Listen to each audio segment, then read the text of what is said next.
Nothing to see here. There is no recession. According to Powell and his cronies in the Fed and many politicians in the US, there is no recession. So, what has been the definition of a recession in the US for the last number of decades? Quite simply, if you have negative GDP growth for 2 quarters in a row, then you are in a recession. That is your technical recession. And of course, the first quarter of this year, the US had negative numbers. So first quarter negative. If the second quarter is negative, then you are in recession. A couple of days prior to those numbers coming out, they came out and said, well, actually, that's not quite how you define a recession. It's the 2 months of negative growth plus poor jobs plus poor consumer spending. And they said, even if we have negative numbers for the second quarter, our consumer spending is really good and our jobs are amazing. The least number of unemployed in decades. So is this true? Well, let's see. Let's have a look and see if what they're saying is true. And for that, let me just change to this. What is the truth? So they state that, that they're not in recession. Of course, the second quarter figures came out and yes, it was negative growth. So technical recession, but they'd say, no. Our jobs are so good. All is good. Consumer spending is so good. All is good. So let's have a look and see, are they the facts? So very quickly, let me share screen and move into this one. So again, they've defined it differently. Jobs is their savior. Well, let's look at that. The Federal Reserve and the administration are tenaciously clinging for dear life to the job numbers as evidence that the economy is doing too well to be called a recession. Perhaps, but the jobs are nothing to crow about and point towards more weakening themselves. When we look at real wages, the news is anything but great. Specifically, both the Fed Chair Powell and the Secretary Yellen have repeatedly pointed to the non-farm total employment numbers and the JOLTS data showing a healthy supply of jobs openings. But this is only a small slice of the story. For example, there are 2 surveys of employment, and only the establishment survey of the large businesses show job gains. The household survey, on the other hand, shows jobs have gone nowhere for months and have even been in decline slightly month over month for 2 of the past 3 months. The establishment survey is a survey of jobs. The household survey is a survey of employed persons. The fact that the former is growing when the latter isn't suggests people that are taking on second jobs to deal with the price inflation, but that more people are actually becoming employed. So I would assume if the jobs figures are so good in the US that the biggest tech firms, the biggest car companies, the biggest real estate sellers would all be doing really well. Well, let's have a look. So here's a headline that should grab anyone's attention. Just a couple of weeks ago, Amazon shrinks staff by 100,000. That's not a small number, joining Netflix and Google in hiring slowdown. So here are some of the biggest tech names in the industry. Here's the full article. What I've done is actually I've copied and pasted that so I could highlight certain sections of it, and here that is. So let's have a little read through this and see, are the jobs really going that well? So with recession fears mounting and inflation, the war in Ukraine and lingering pandemic take a toll, many tech companies are rethinking their staffing needs, with some of them instituting hiring freezes, rescinding offers, and making rounds of layoffs. So the first thing you'll see when it comes to companies laying people off, the first thing they do is stop hiring new people because obviously they don't want to be taking on more expense. That happens before they start letting people go. So when they start talking about hiring freezes and rescinding offers, that's them stopping bringing in the new people. Of course, what tends to follow after that is letting go people. They're slower to do that because, of course, they've brought those people in, trained them up. That costs time and money, and they're very slow to let them go unless they're absolutely sure that they are going to have less demand for their products and services. So bear that in mind as we go through here. But let's look at some of the biggest names. We already touched on them. Amazon now about 100,000 fewer employees than in previous quarter. That's a massive reduction. Apple Inc., which of course is the Google parent company, it will slow the pace of hiring for the rest of the year. What that basically means is in all these companies, there's churn. So there's people leaving all the time, as with any business.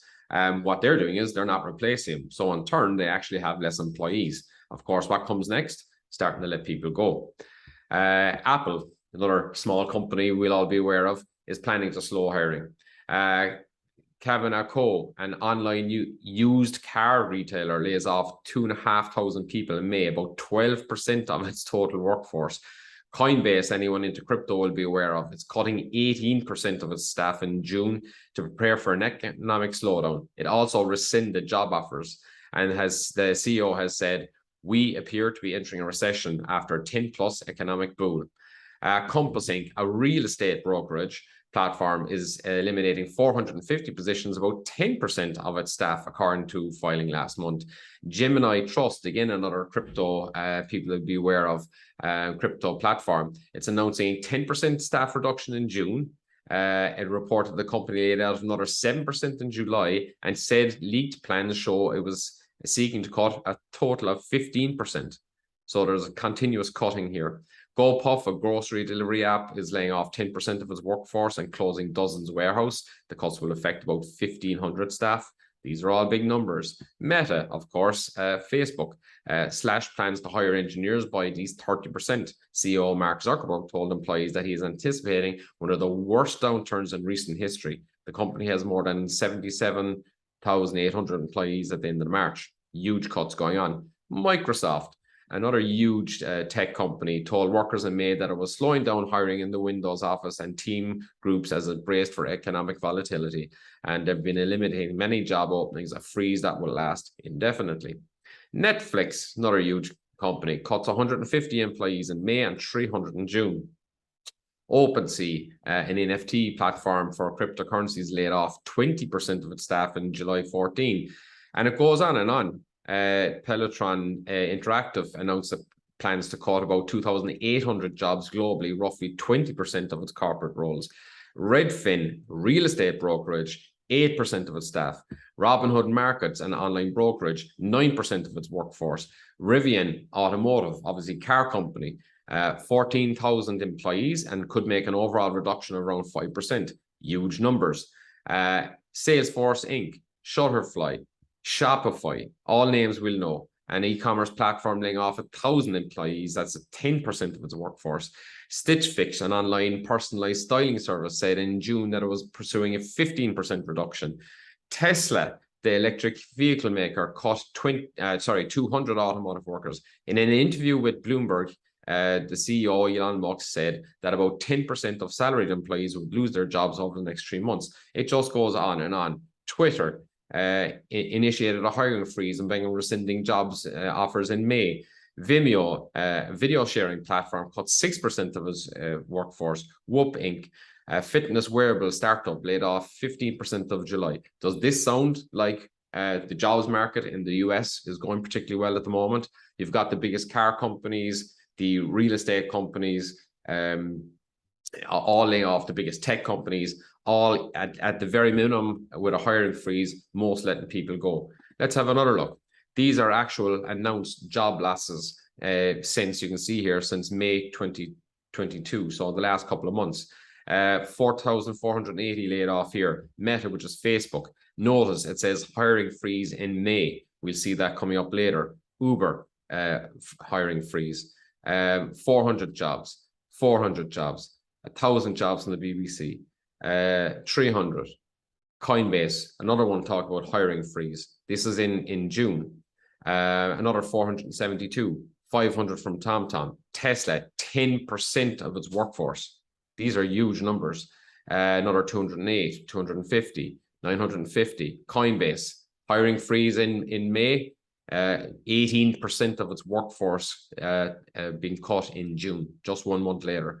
Again, 30% of workforce. 300 from Netflix. Hiring freeze. Hiring slowdown from Spotify. 300, 200 from Tesla. That's on top of the 10% they already announced.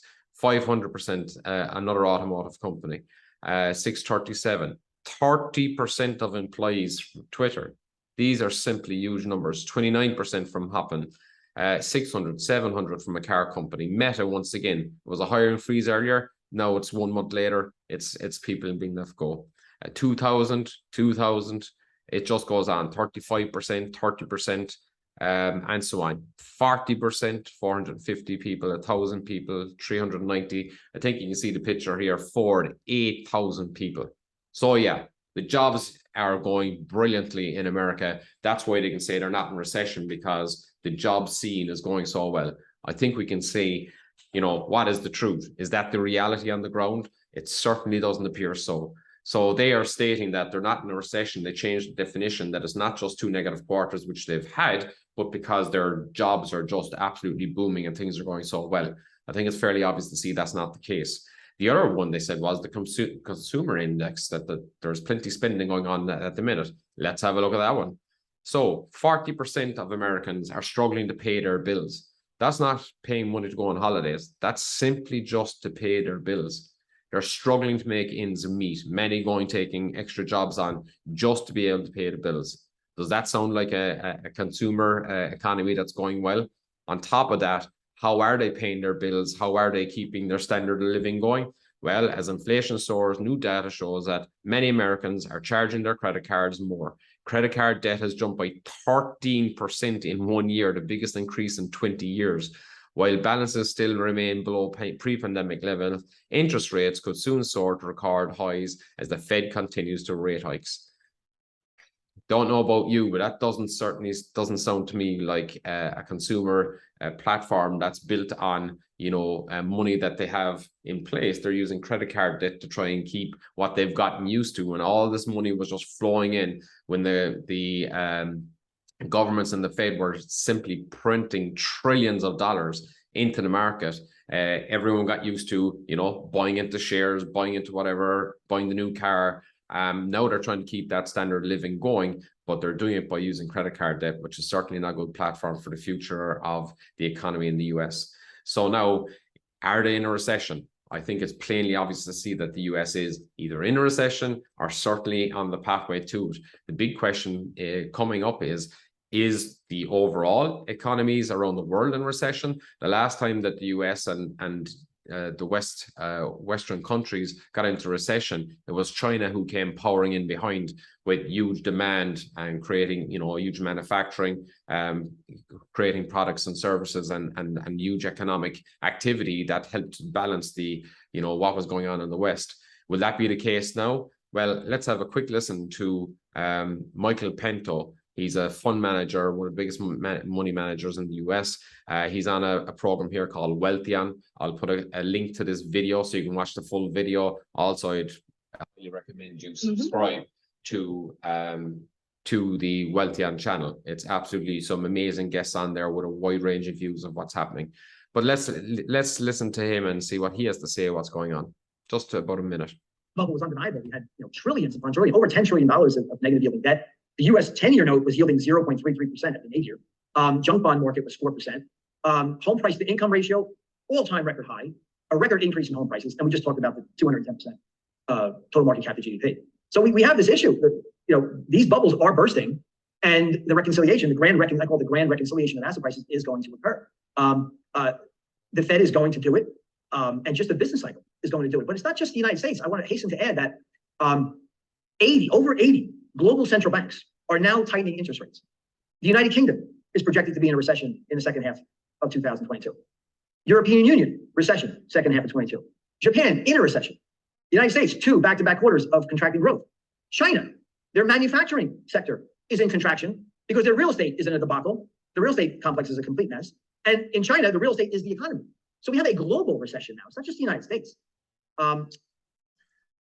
So yeah, he's very clear on what he believes of where things are at. So we have America in, you know, you can call it a recession or not, but it's certainly everything points to the fact that it is in a recession. The big question that's really coming here now is not if we're in a recession, or when it'll officially be called that, or if it's just America or is it around the Western world. I think it's fairly clear that it's everywhere, you know, right throughout the Western countries, Europe, the UK, right into China and Japan and so on. So what's going to save us this time? It doesn't appear like China are going to be able to help out. They seem to be in as much bother as anybody else.